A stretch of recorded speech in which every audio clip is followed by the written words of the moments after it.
I'm Robert Lawrence Kuhn, and here's what I'm watching on New China's 75th anniversary.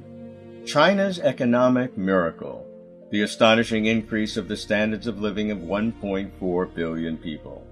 Disposable personal income in China, a good test, rose from 171 yuan, or about $108 in 1978, after the ruinous Cultural Revolution, to nearly 40,000 yuan, or about $5,500 in 2023, a leap of about 228 times in yuan terms and about 50 times in US dollar terms. When China's reform and opening up policy began, the country was among the poorest in the world, with a per capita GDP less than one-third of the average of African countries. And from 1978 to 2023, the country sustained the longest and greatest economic growth in human history. The average annual economic growth rate over these 45 years was an unprecedented 8.9%. In the annals of human economics, no country has ever achieved such high speed and unceasing economic growth for such a long period. During this period, more than 770 million of China's rural population living below the current poverty line have been raised from poverty. Urbanization increased from under 20% in 1980 to over 65% in 2023.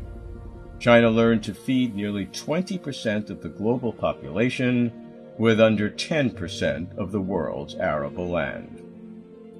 In every category of living, the Chinese people have enjoyed spectacular improvement.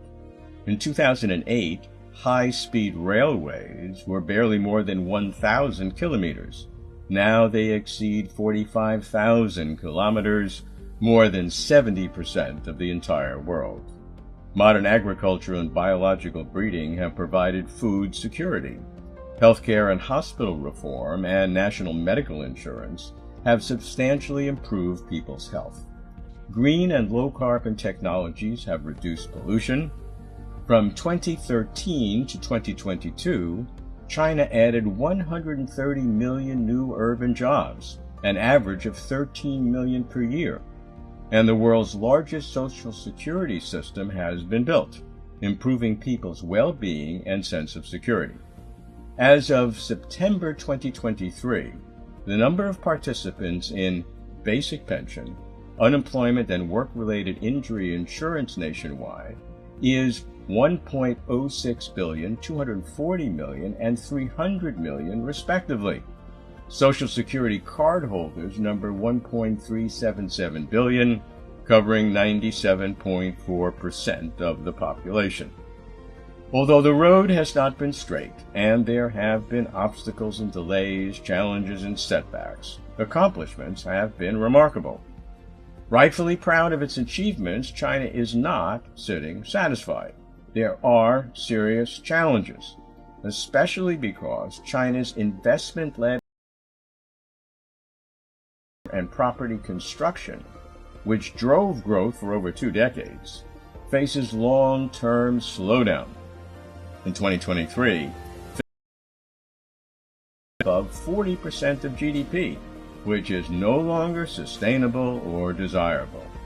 The continual flows of credit from China's financial system can no longer support such levels of fixed asset investments, especially given leadership's commitment to reduce financial risk. That's why, looking to the future under President Xi Jinping, the country is pivoting toward prioritizing Chinese modernization through high-quality development and new quality productive forces, especially in science and technology. China's current GDP accounts for nearly 17% of the world's total GDP. China's leaders have set the country's GDP growth target at around 5% for the past 2 years. What does this mean? China's 5% growth can contribute more than 30% of the world's growth, thus benefiting the world as well as its own citizens. I'm keeping watch. I'm Robert Lawrence Kuhn.